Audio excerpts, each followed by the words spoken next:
Pat yourself on the back because you are right here, right now, for a reason. Welcome to the On Purpose podcast, where together we will empower ourselves and others to live lives with more passion and purpose. How you doing this morning, Jared? Awesome, bro. Feeling good, man. I see 80s in the forecast. Summer's coming here. It's my time to shine. So I feel good, buddy. How are you doing? It's your time. I'm doing good, man. I'm doing good. Feeling good as well. 29, feeling Just had a fine. birthday. Happy day after your birthday. Thank you very much. Yeah. Ready to make my last year of my 20s the best one yet. Let's go. Right, man. Yeah, it's good. I was just trying to reflect back when I was 29 is when I first moved to Fort Collins, actually. Oh, cool. Yeah, feels like it started a whole new chapter in our life. We moved down here and raised our family, had a whole career, and now I got a podcast with you, my friend. There it is. So well, I'm grateful that you moved over here. I got to tell you, it was all Andrea's idea. I had picked California. She picked Fort Collins. Thank you, Andrea. Honestly, she's responsible for most of good decisions in our marriage. But yeah, it's good, man. So what did you take away from Mr. Ryan McDonald, our first UFC fighter that we had on the show? Yeah, man. Great episode. Powerful story. Love that guy. I took away to not take your loved ones for granted. You know, I called my brother right after that episode and my mom and told them I loved them. And I also took away that it's never too late to chase your dreams. I can't believe that he didn't start training until he was a senior in high school. Yeah. Didn't have any wrestling background, nothing, and had a full-time job with shadow boxing and Coors trucks, you know what I mean? And then he's in the UFC. So that was very inspiring. It even made me think, and I know that's not my dream, but it did make me toy around with it. It was like, well, I just turned 29. If I wanted to go to the UFC, I could. Like, look at Ryan McDonald. That's how much his story inspired me. So that's what I took away. What about you? Man, a couple things. I agree with what you said, but then what really hit me was the fact that being in a small town in Nebraska, how many people tried to tell him his dream was impossible. And almost like that analogy I think you've used, Ali, with the crabs in the bucket and the ones trying to escape, and the guy's like, don't worry about the other ones, will pull them back down, and they pull each other back into the bucket. And I think that's so common for so many people, those close. And it's not that they're malicious or they're evil. They're just trying to save you from the heartache that, most people from this town can't get there or won't get there. And so we'll keep you here to protect you when in fact it's hurting you. So one, that he had to change his circle and go against what everybody was telling him and believe in his dream. And two, that he achieved it after training on a blue tarp in his backyard watching YouTube videos. Amazing. You think about all these, you look at the highest level professions, whether it's fighting or piano or whatever, they usually have this kind of privilege, not privileged upbringing, but an upbringing with resources and, they're training in gyms and stuff. And here's a kid that's literally watching YouTube videos on a tarp in his backyard, teaching himself, and he makes it to the pinnacle of his sport, despite most of those around him not believing it was possible. Incredible, man. So it's just the power of belief, man. And then not only the power of belief, but action. Right, and not letting everybody else's opinion determine if you're going to believe or not. Right.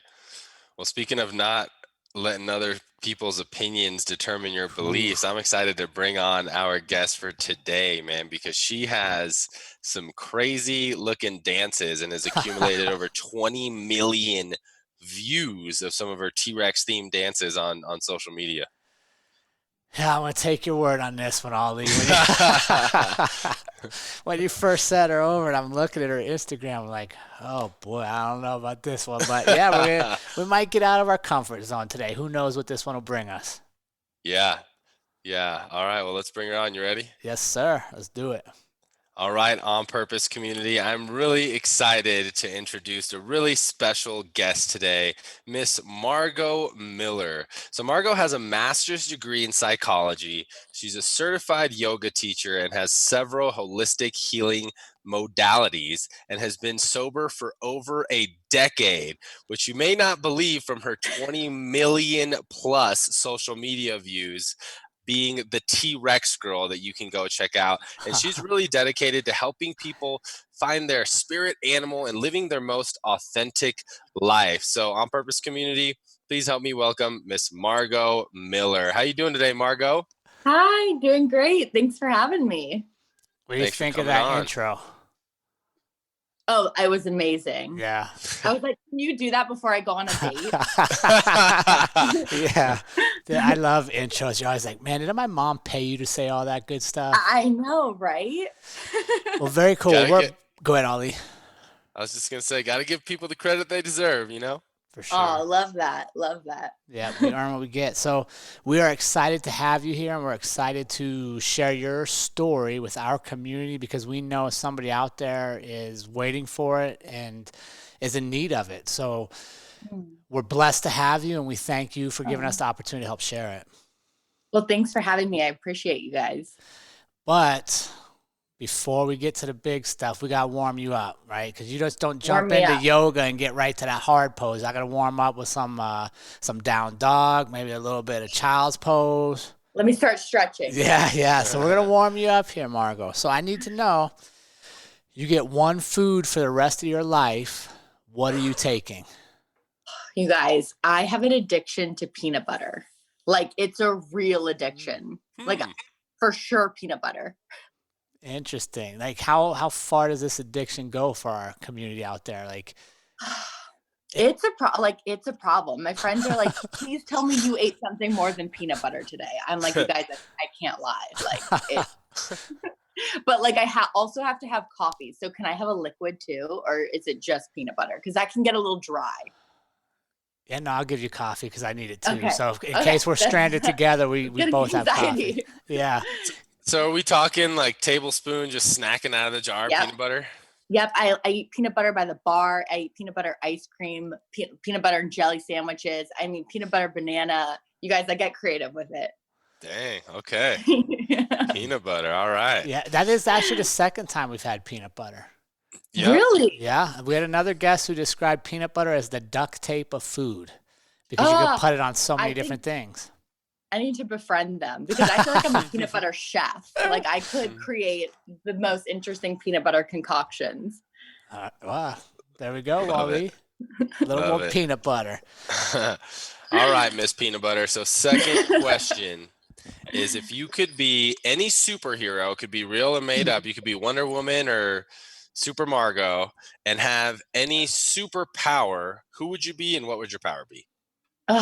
I don't really know the names of all the superheroes that well, but if I could, my first instinct was to say I would be a superhero that could take away all like suffering. But then I was like, wait a second, sometimes suffering, like illnesses or like pain, I'm like, but sometimes that can be our greatest teacher. So I don't know if I would do that actually. This is a tough one. I would not want people to die without having like their biggest regret resolved. That would be my superhero power. Okay. So the regret healer. I like that. That would be a huge healer. one. Yeah. I limited it down to like just death, like their one regret. All right. Nice. That would definitely make an impact. Yeah, you want to go out on a YOLO, not like a regret. That's true. All right, last warm-up question for you is, what book are you currently reading? Becoming Supernatural by Joe Dispenza. Oh, nice. What's that covering for you? What are you learning in that one? I'm kind of obsessed with him. It's all about just rewiring your brain so that you can start creating your future from a state of being in the present moment instead of living off of the conditions of your past. Oh, nice. We were just talking about that. Ollie, was that? Yeah. I'm kind of confused. We've done a lot of episodes while we've been in the quarantine, but we were just talking about being in the present. Just be, I think. Yeah, we just did an episode titled Just Be, and how it's really difficult to not equate who you are today to your past experiences, right? Like, your past serves a purpose, of course, and it's important, but so many of us are, because I was this, I'm always going to be this. So that's awesome. Yeah. That Or book because out. this happened to me, it defines me as like this kind of person. Yeah. That's amazing. Glad you guys are embodying that too. It's a struggle, right? Like it's hard, especially like we were talking all this time of isolation. A lot of people are super uncomfortable with just being themselves. And it's a great time to explore and maybe deal with some stuff that we hadn't dealt with in the past.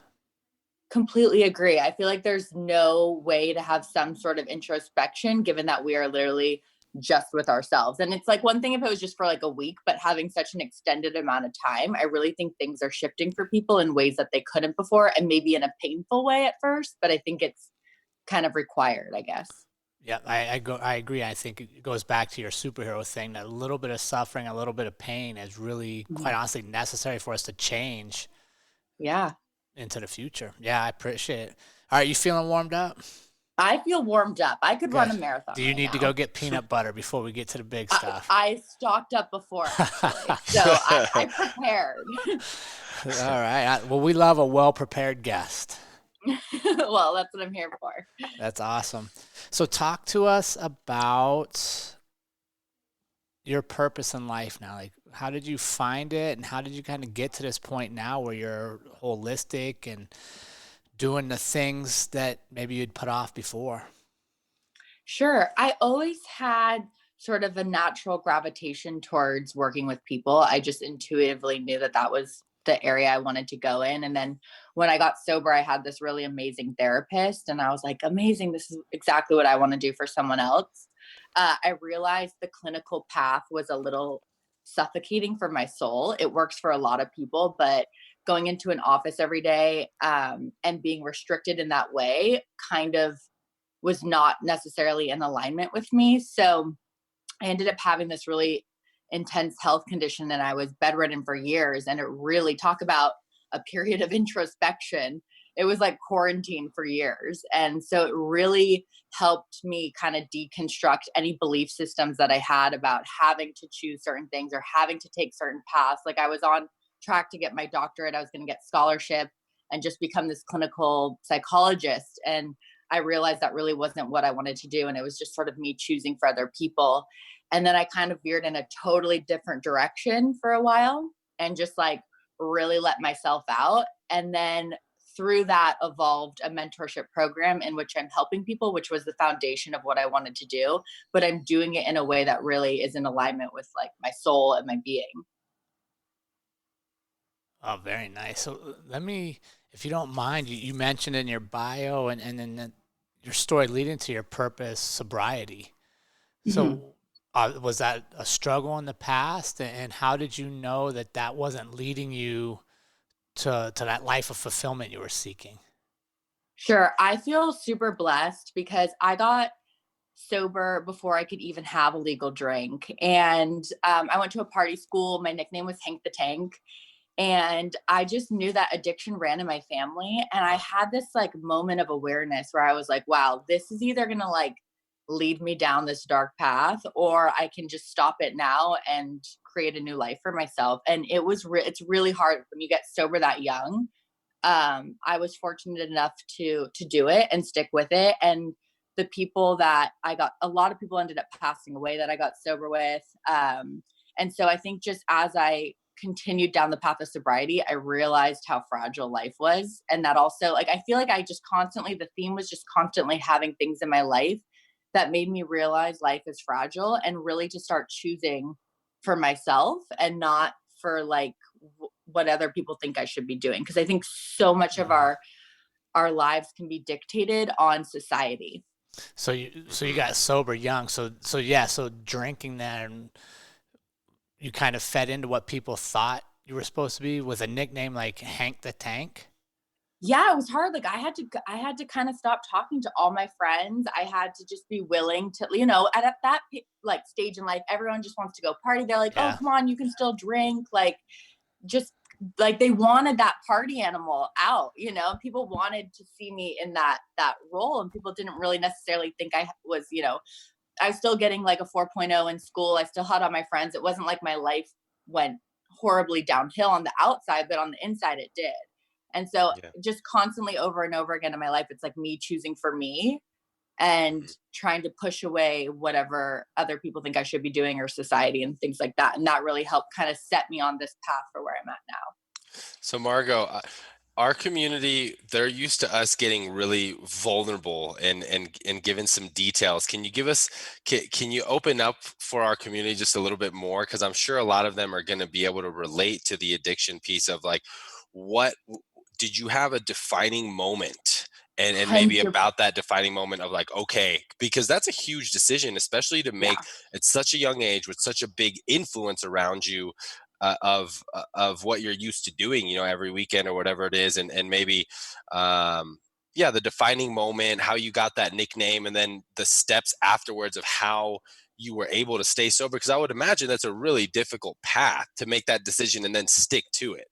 Yes. Okay. There was a massive defining moment that I was like, I will never be mind altered ever again. So what happened was I ended up, this is kind of a crazy story. I'll shrink it down so it's quick, but I ended up in rehab because I was like, I told my family, I'm like, hey, like I can't stop drinking. And there was a couple bad nights. And then I was like, all right, this is like a real problem. So I got into rehab. And when I got there, I was kind of thinking you just kind of detox and then you go back out to your normal life and start drinking again. Something didn't compute where I was like, this is a sober for life kind of thing. And in my mind, I was like, whoa, like I'm not ready for this commitment. So my ex-boyfriend's ex-girlfriend came into this rehab at the same time as me. And she was like, do you want to run away? And I was like, yes, please. Like, I don't even belong in here. Like, I'm just Hank the Tank. I just was in a sorority. Of course, I had a boyfriend that we had both dated who was into drugs. And I like dabbled in it a little bit with him. And I was like, whoa, this is not me. What am I doing? That kind of scared me a little bit, but not enough to be sober forever. So anyways, we had this moment where we decided to run away from rehab. We totally got away with it somehow. We like hitchhiked our way out. We were like in the forest. So we had this grand plan. She had been in and out of rehabs forever. And she was like a mastermind when it came to this. So we ran away. I just wanted to like meet up with my friends and party like everyone else. And she was a massive heroin addict. And so we ended up in this really sketchy part of San Francisco. We were in the Tenderloin and we were in some really sketchy house and everyone was doing heroin, like shooting up heroin. And there was like blood gushing on the walls. And I was like, where am I? I was like, Hank just wanted to like go to a party with regular people. And so I just had done like a couple little like lesser drugs that night. And then she was like, we need to go back to that rehab. Otherwise my family's going to kick me out. And me being like a good friend, I'm like, okay, like we can go back. I just kind of was like rolling with it. I mean, I wanted to get out of there so bad. It was like that. I was actually pretty scared at that point. And so I had taken a couple downer pills that night and my friend brought us back to the rehab. And at 4 a.m, she had brought back heroin with her. And I remember vaguely, I was like really out of it, kind of like on sleeping pills or something. I wasn't even sure what I had taken. And I just remember her like tying up my arm. And I was like, no, don't, like, what is happening? Like, no, don't do this. And the next thing I know, she had shot me up with heroin, which was something she had constantly been doing to people throughout her life. And long story short, I had woken up the next day super like high on heroin, pretty much kind of not my choice. And then she ended up getting kicked out. She was 5150'd and they had this big family circle the next day. And they had kind of sent me to a detox and given me a second chance. But everyone thought that I didn't tell anyone at the time that I didn't want to do it. And so we had a big family circle in front of the rehab. All the friends and family of everyone in the rehab was in this family circle. And they constructed the story as if I had like ran away and chosen to do heroin. And that was the path I was going down and like in front of all my family. And so my whole family just thought that I was like, I had done heroin and it was just like not my choice, but I didn't have the tools at that time to even really realize what had just happened to me. And I didn't speak up for myself. And so I just kind of let it portray that that's what I had chosen. But it scared me so much that had happened to me that I was like, first of all, it was humiliating for me. It was traumatizing. And after that, I was like, I never want to put myself in the position. Like that was my where I was at fault, is I put myself in a really bad position. And there's so many things that like worse that could have happened that night, that I'm so grateful that I came out of it still like healthy and unscathed in that sense. But I was aware of how bad the consequences could have come, that I was like, never again. Wow. Would you mind sharing how old like were you at that time? I think I was 20. So young. Yeah, I was kind of a baby. Wow. And I had just been like a party girl. Like I didn't really know how quick, like, and that's the thing with addiction, is they say overnight it can go so bad. And I actually had, so our mutual boyfriend ended up passing away from heroin maybe 5 years later. He cracked his head open from a seizure and bled out in his mom's home. So it was a reminder. And a lot of people that I sponsored ended up passing away. My sober living mom, who was kind of like a mother figure for me when I first got sober, she ended up passing away. And it only takes one night. Like, that's the thing, is like in your mind, you're like, I'm just going to go. I just want to escape whatever thoughts or emotions are happening. But it just takes that one time where you pick it back up, that you lose all control over what happens. And a lot of people end up dying just in that one instance. Wow. Now, so after this experience at the rehab, after that, was that when you had the bedridden illness that had you in bed? No, that was like maybe 6 or 7 years later. Oh, okay. Wow. So they weren't together. Yeah, they were. No. He had already passed, and that was, I was like maybe 6 or 7 years sober at the point that I got sick. Wow. And I'm a big fan of nicknames, to be honest with you. I love giving people nicknames. I do not see you as Hank the Tank. I know. I just can't picture that. What was the first time where you got called Hank the Tank? You're like, this is my nickname. You know what? I honestly can't even remember, but it evolved so much that there was a previous Facebook group called I Partied with Hank the Tank, and it's not existent anymore, but like it was like me doing all these crazy things, and I'd walk into parties and people would be like, Hank the Tank, and I could, you guys, not gonna lie, I could drink like a sumo wrestler. Like I could just down the shots. Like it was almost like a God-given gift. Had it not led me down such dark roads, like if I could make a career out of it. No one knows how I handled my liquor so much. Oh, well, Matt, thank you for sharing that story, and congratulations on over a decade of sobriety. Yeah, thank you so much. And then I appreciate it. Do you feel like it's like a whole separate life when you I feel like I've had so many lifetimes in this one life that it doesn't even seem like, it literally doesn't even seem like that was me in a way. It's weird. Yeah. And what is there? Because that's a big thing we share with our community, is not letting your past define all your tomorrows. And it seems like you've clearly separated, because if you hadn't told me that, I would never know that story. Is that something you have to work on every day, or do you have like tips on how to really separate yourself and allow yourself? Because what I share is like forgiving, right? Once I forgive my mistakes, then I can start moving forward. Do you have something similar to that, like a practice you had to do to start off?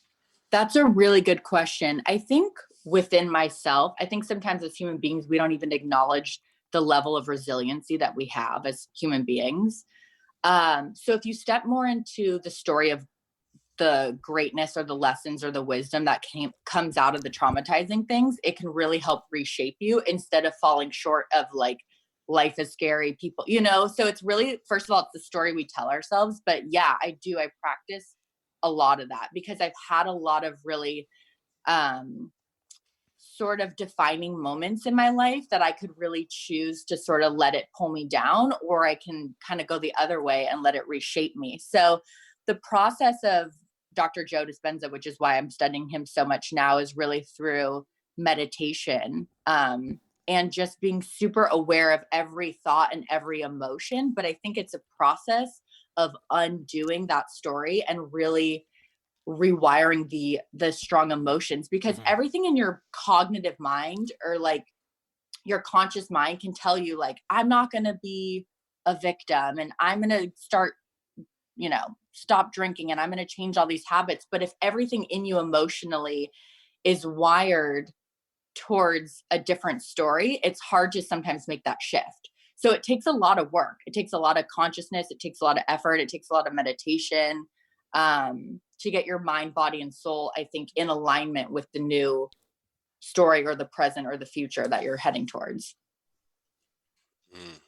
Yeah, Margot. So you're definitely such a multi-dimensional person, right? Like that it does sound like a completely different Margot than the person you are today. And even now you have so many things going on, from the types of content that you put out to having your master's degree in psychology, and you have these, meditation and yoga practices. Can you tell us about how your journey developed after the rehab and getting your degree and the yoga teacher to who you have become today? Can you tell us a little bit about that journey? Yeah. So once I got sober, it was a process of really getting back on my feet and recreating my life, which I've done over and over again.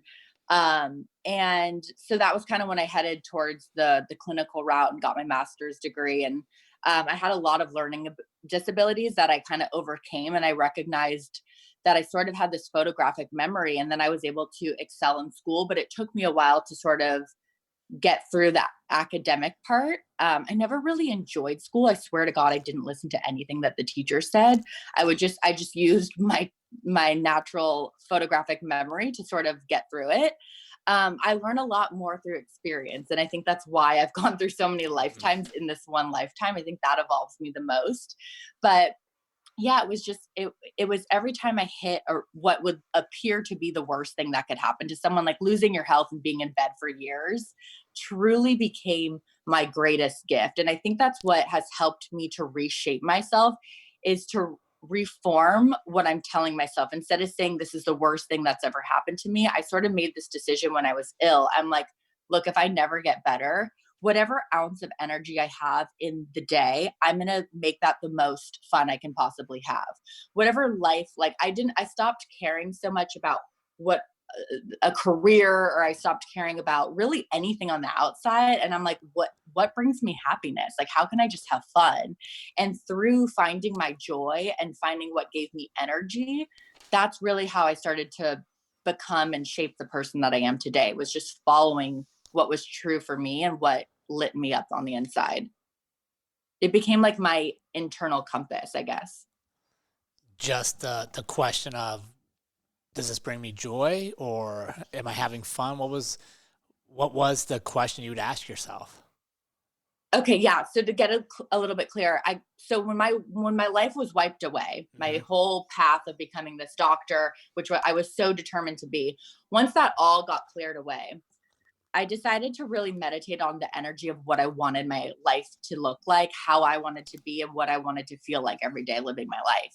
So I would meditate on this energy and get really clear on it.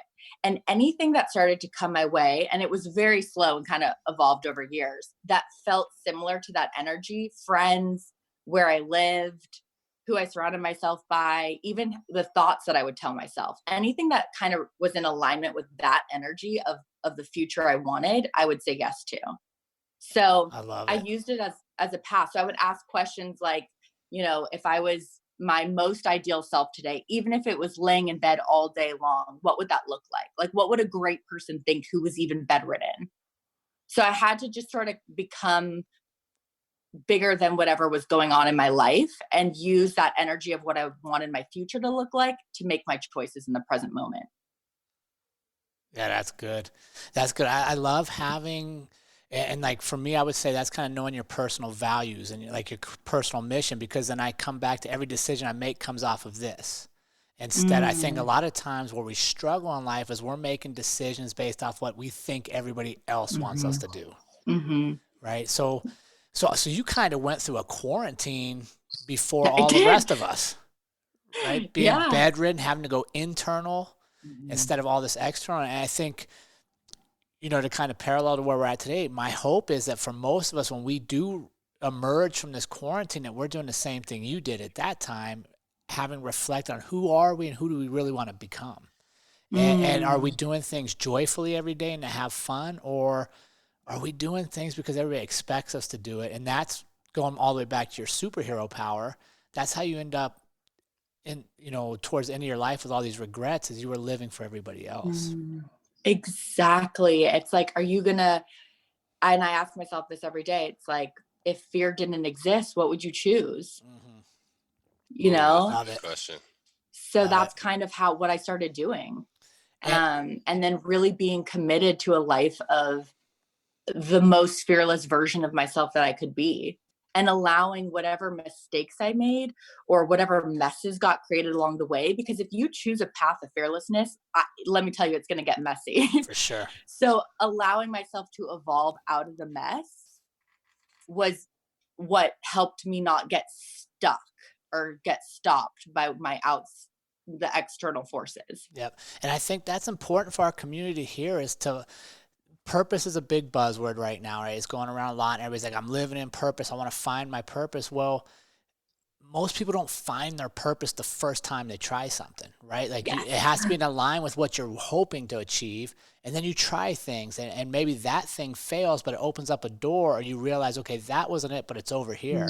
And that's kind of what I hear from your stories. You just started accepting things if they were in line with your questions, and then you tried it. So you didn't find it, I'm guessing, on the first try.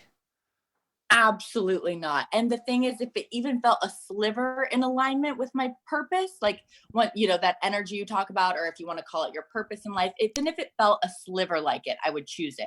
And then maybe for even a few months, it would be on point. And then I would evolve into something else, and something else would come along. So you don't always wake up one day and just feel like, oh, my most purposeful life has just appeared on my doorstep. Sometimes it takes a lot of choosing and a lot of, maybe even going down a path that is so not on purpose to really set you back onto that purpose. But I think what I'm discovering more than anything in life is sometimes you can find your purpose just within yourself. Sometimes it has nothing to do with the outside. If you can really create that wholeness of who you are, like you talked about, who you become, that automatically leads you to a purposeful life on the exterior. And I love it. And I think the key for me is that your purpose won't be found unless you're one of the rare few. Let me qualify that. Unless you're one of the rare few that just has known it forever. For the majority of us, our purpose is going to be found in action, right? Like we're going to have to take steps somewhere, and it's going to open doors. It's not just going to show up like an Amazon package at the front door, and you're going to wake up one day and be like, oh, I found my purpose, right? And that's what we really stress to our communities. Get out there and try some things. It may not happen the first time. Oh my gosh, yeah. That's a good. I lost track of how many jobs I tried before I really found something that worked. I mean, you guys, I literally had like 10, when I first moved to LA, I tried like 10 different career paths as I was getting out of clinical therapy. So you're so right. It takes a lot of trial and error, but I think that's what starts to prep you for the actual thing that is in alignment, that does feel like your purpose, that does feel like you can be you and really serve for, whoever comes into your path. Wow. Yeah, Margo. So it sounds like your journey, that God, higher power of the universe, whatever you want to call it, gave you the lesson that the world is experiencing today. And that's that quarantine, having to go inwards. I really like how you said that sometimes we can find that wholeness by going internally, and it doesn't always have to be by trying things, even though we do want to encourage that, try new things, try these things to find that. So for a lot of us today that are still in quarantine mode, still stuck at home, how can you share with us, how did you even come up with those questions? Was it a book that you were reading? Was it, that you were just in silence and in bed so long that they were kind of coming from this place within? How did you come up with those questions? It's a combination of a lot of introspection with myself. And for me, I really had to fine tune my navigating instruments. So for me, I'm like a feeler. So I can feel into something that feels in alignment or not. I think we all have to find the method of choice, of choosing, that works for us. So that developing your internal compass is huge, but I've read so many different books. Being You, Changing the World, I probably listened to that thousands of times while I was bedridden. And it really that really helped me to deconstruct the programs of choosing things basically out of fear, like how to get out of fear and choose for me. And that was a big book. Is that the book that goes like good and bad, right and wrong, pack? Yeah. It had this really weird clearing statement. Yeah. I read that one. Yeah. That was a good one. But that one actually started to clear things out for me. And then I think becoming supernatural is great for, in terms of, like you talk about, becoming that wholeness within yourself. And that really helps draw in the people, places, and things that can bring into fruition the future that you want. But I think it's a kind of a dance between the internal work and the meditation and rewiring the negative thoughts that are blocking you, and really finding that wholeness within yourself, and then making those choices based out of fear, not out of fear, and in alignment with what you want. It's a dance between the two, I think. Yeah. And it's not perfect, right? Never. Sometimes you're going to be skewed more to one side or the other. And it's allowing yourself to navigate both and realize that is creating you. Absolutely. And I think because if you focus too much on the outside and then you step into the doing, and then if you go too much inward, and then it's like you're missing out on the experiences of putting yourself out there. So like you said, it is like a really good balance, and sometimes it waves one more the other. And I think right now we're universally having an opportunity to really go inwards and focus more on the being and recreate our internal worlds. So Margot, I want to talk a little bit about your T-Rex dances. Oh, right? yeah. So that's how I first came across you. Is I think you had something like reposted on Barstool Sports, and I was like, I have never seen a human being move like this. Like just the way, and the first thing I would think is that you're intoxicated in some way, right? Because you're right. in like most of the viral videos that I've seen are like at a club or a bar or something, and you would assume that you've had some alcohol or something, but these are totally sober dances. I mean, very attention getting. You have the whole club to stop looking at you doing your T-Rex stuff. So can you tell us a little bit about, first of all, what the story behind the T-Rex, and also how do you build the courage and the confidence and even the desire to do that? Really good question. So ever since I was a child, I had this weird urge where I would constantly break out into dance in public, no matter where it was. I always really enjoyed breaking out into dance. I don't know what it was, but that's part of the reason I didn't want to become this clinical figure, because I literally couldn't express that part of myself in the way I wanted to. You'd always have to be aware that if you go out at certain places, you might see clients, and you had to conduct yourself in this way that I was like, literally felt like that part of me was dying inside.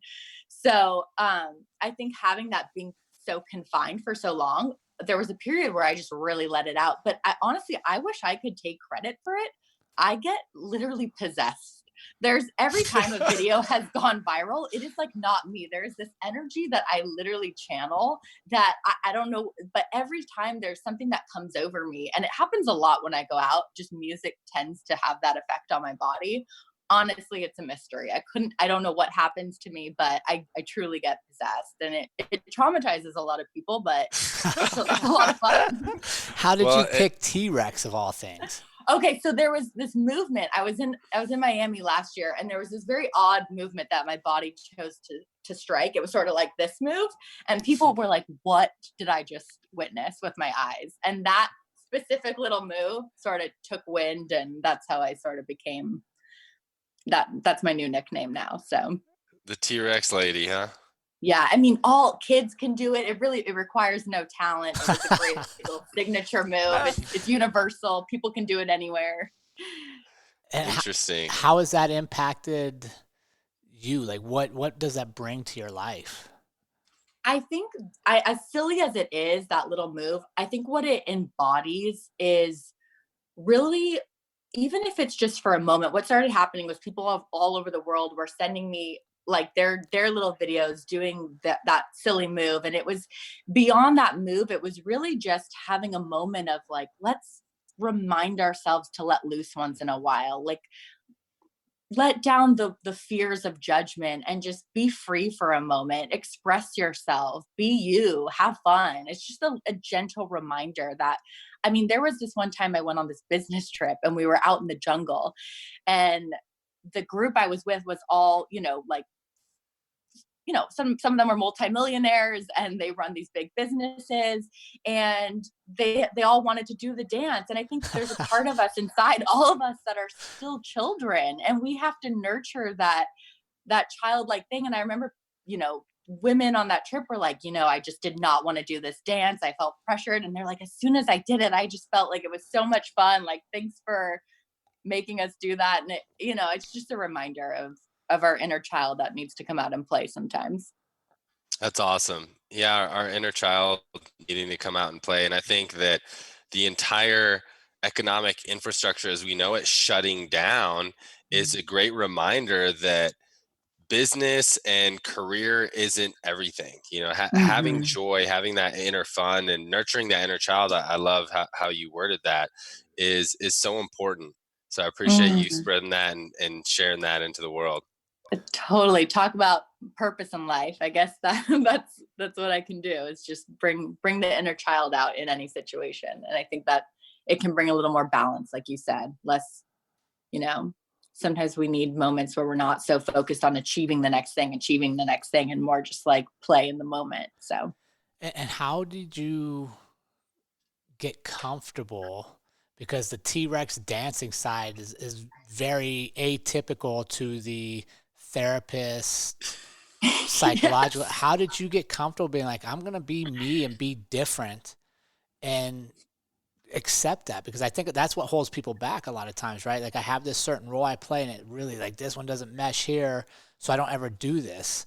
How did you balance that out? Or was that a conscious thought, or were you just like, I'm just going to go do this?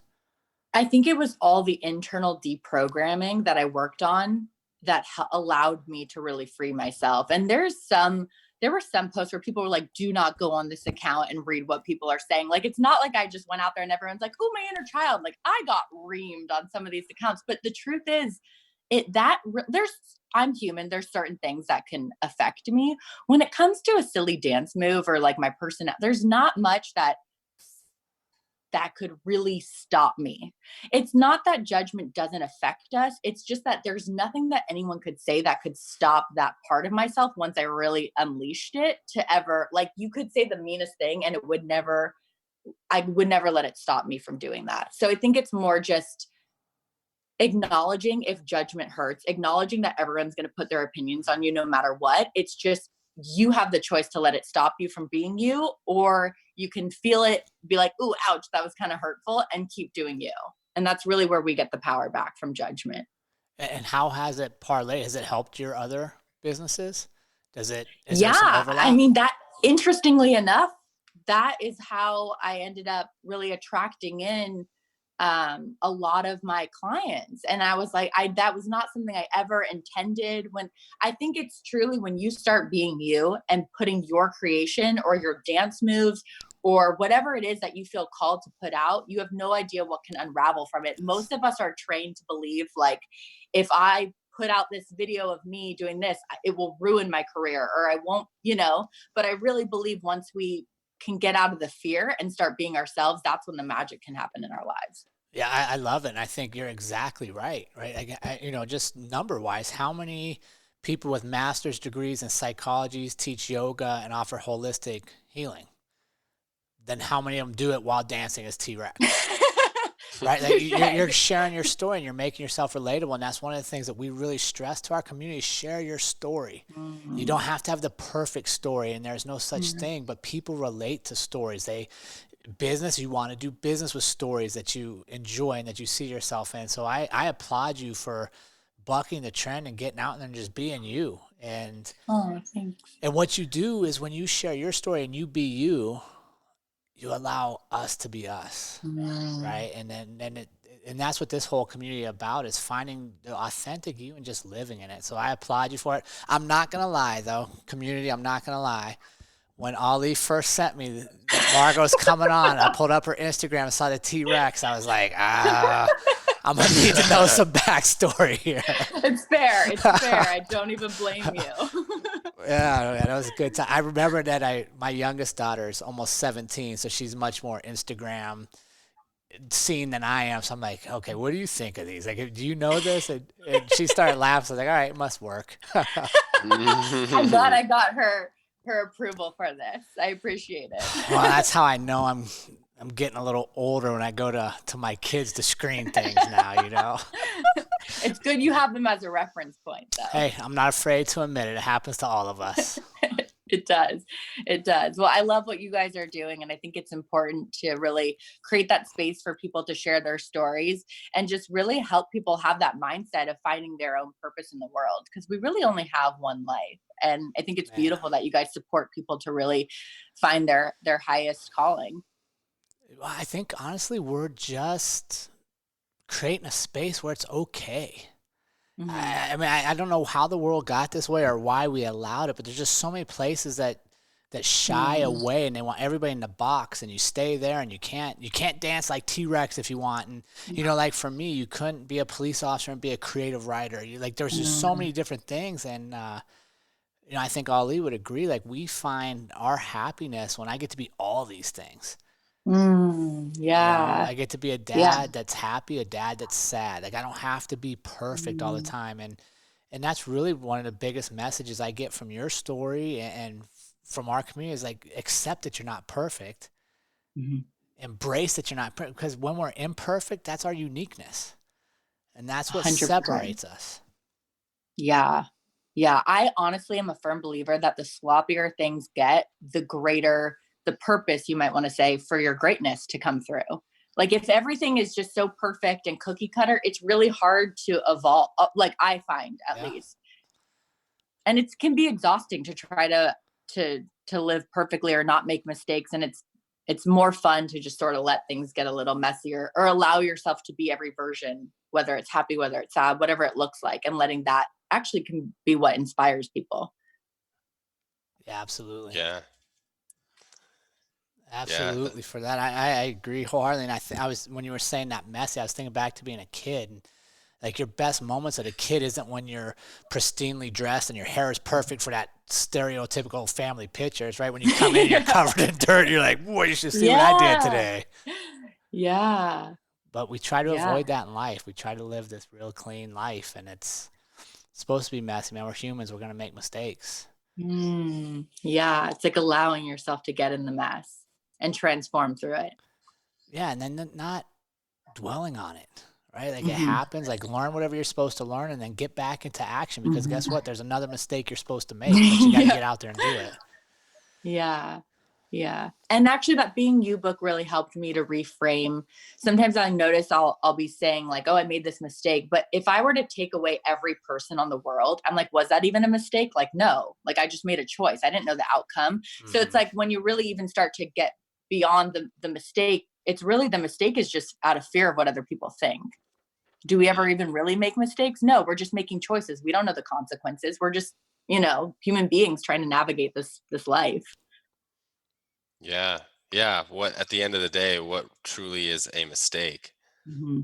Because sometimes the worst things that can happen to us turn out to be like a whole new path for us to go down, or like it can, you know, evolve out some of the greatest gifts. So. Yeah, I agree. Love it. I agree. Ali, what do you got? Well, before we wrap up, Margot, I see here in your bio that you're currently working on meditation to develop greater heart and mind coherence and to manifest from a state of wholeness. Can you give us a couple brief pointers on what you're learning with this current work and your purpose? Yeah. So a lot of that is through the study of Dr. Joe Dispenza, and he talks about being matter versus matter. So in this lifetime, if we want to create something, a lot of the times it requires time and it requires going back and forth from work, from, you know, like constantly. But if we can take a step to go inwards and just become pure consciousness, we can manifest from a state of sort of quantum physics and just this unknown, and from the divine and through this energy where it's like something can appear in your life where it just seems like magic, instead of necessarily thinking we have to take all these steps and sort of force our will to make something happen. It's really coming from a state of being, like we all talked about in this podcast, is just sort of being ourselves and getting out of the past, getting out of the fear and into the present moment, and creating from a place of being instead of having to constantly do to just force something to happen. And when your heart and mind are coherent, that's when the magic can really happen and show up for us. Yeah. There's some references to some magical beings, but for whatever reason, it seems to be in the East, in the Far East, India, China, where these, magical beings can manifest these things. I'm reading a book right now called Journey to Ixtlan. It's the third book in a series about Don Juan, written by Carlos Castaneda, and he was this Indian man, and they definitely have some sorcery, and that can be really out there for some people. But I think that we're kind of moving into this new era of realizing that our potential is so much more than what we've been used to in recent decades, to where there's a lot more that we can manifest. I think scientists say that we only use like 4% of our brains, so there's so much more to unlock. Cool. Yeah, you're so right. And going inward is a way to sort of uncover that, like you talk about. Well, I think that's big right now, right? We've taken away all the busyness in our life, the appointment we really didn't need, all the practices the kids really don't have to go to, right? With our schedules that we just pack from the minute we get up until we go to bed, to really reflect. And that's something I've struggled with. And I think, earlier in the year, that was one of my goals for myself, was just allowing myself to be more and not create my own value based on how busy was I from the minute I got up until I went to bed, but more the metric of how much did I enjoy the interactions I had. Instead of booking an appointment right after you, so that halfway through your conversation, I'm thinking about the next one I gotta have, or how long is the drive to get there, and just really being. So that's something I'm still working on, because my default is go, and that's not always the best thing. Yeah, I think just getting out of that fight or flight mode can really, and I think that requires a lot of stillness. And I think that's why meditation constant meditation has helped me to get a little more present and unplug a little bit, and just so it's not that constant next thing. But it does take practice, because we are very much wired that way. We are wired that way. And I think you do a really good job of representing both, Margo, at least from what I see of you do have a lot of that hustle, go-getter mentality, and are accomplishing a lot. And I think, at least since I've been following your stuff recently, I've kind of seen this more transition of more of the inward, more of the stillness. So at least from what you show, right? So I'm excited to see the next chapters in the T-Rex lady era. Yeah, you're so empathic, because that's kind of how my journey has been. I feel like last year was a lot of doing, and this year's been a little more inward, and it's kind of that's just kind of how life is. It's like a beautiful ebb and flow, and that's where our world is at right now. It's more in the inward journey. And so I just hope that everyone out there listening really can get the courage to take the time out, instead of focusing on all the disasters going around, just at least spending a little bit of time going inward and kind of lighting that torch to the darkness inside, and really just getting the courage to sit with themselves and really like releasing whatever pain or traumas have happened in life, and taking a moment and recognizing how they might be able to transform that. And as we come out of quarantine, really be a maybe stronger, more kind, loving version of themselves, or maybe start to do something that they were afraid to do before. I love that. The courage to take a time out, the courage to be still, right? Because I think sometimes, myself included, I think a lot of us sometimes choose to view that as something that's weak, or something that's like, oh no, I have to keep going, right? But having the courage to step into that is a great way to frame that. So thank you, Margo. Before we wrap up, do you have any specific ideas, practices, or anything that you want to make sure the community takes away from our time with you today? I think the most transformational tips that have happened in my life is recognizing that I have the opportunity to choose if life is happening to me or for me. And so creating a life out of there's an opportunity in this. So whatever is happening in your life, if it's not what you like, looking for the gift in that. Whether it's you becoming a greater version of you or it's you choosing something different, that's always my first step, is just looking at where you're at and what you don't like and reframing what's happening, reframing the story. And then also, like I said, just having the courage to go inward, because if you really want to make those shifts in your life, it requires that. It's just to be with you. And once you can get there, that's when a lot of magic can happen. Because once you're experience some degree of more self-love or wholeness within you, the outside world, it doesn't really matter what you have or what you don't have or what's not going your way or what's not working out, when you have that beautiful internal world. Love it. Love it. And then where can our community go to find some more T-Rex lady content? Oh, you can find me at Margo Miller INC. Margo with the T. So it's MARGOT Miller INC. And you're on what, Instagram, TikTok? Instagram and TikTok are my two go-tos. Awesome. Well, I can't tell you how much we appreciate having you on the show. And thanks for having me. Yeah, absolutely. And it's just an honor. And I don't want anybody to ever take that lightly. When somebody trusts you with their story, it's like one of the greatest things you can do, right? Is that trust and then being able to share it with our community. So we're so blessed to be in this position, and we thank you for giving us this chance. Well, I appreciate you guys so much. I love what you're doing. Your community is so blessed to have you guys. And thanks again for including me. All right, team, as we wrap up another episode of the On Purpose podcast, we are thankful for having you all on our journey. We want to announce new ways to include you and let you go deeper into our community. First off, we got the onpurposepodcast.com website where you can subscribe to our monthly newsletter, get inside tips, and see what's coming up in the upcoming months, as well as our new launch is our Patreon account. We have 5 tiers where you can decide at what level you want to contribute to the podcast and the community, help support us, continue to push us forward and grow.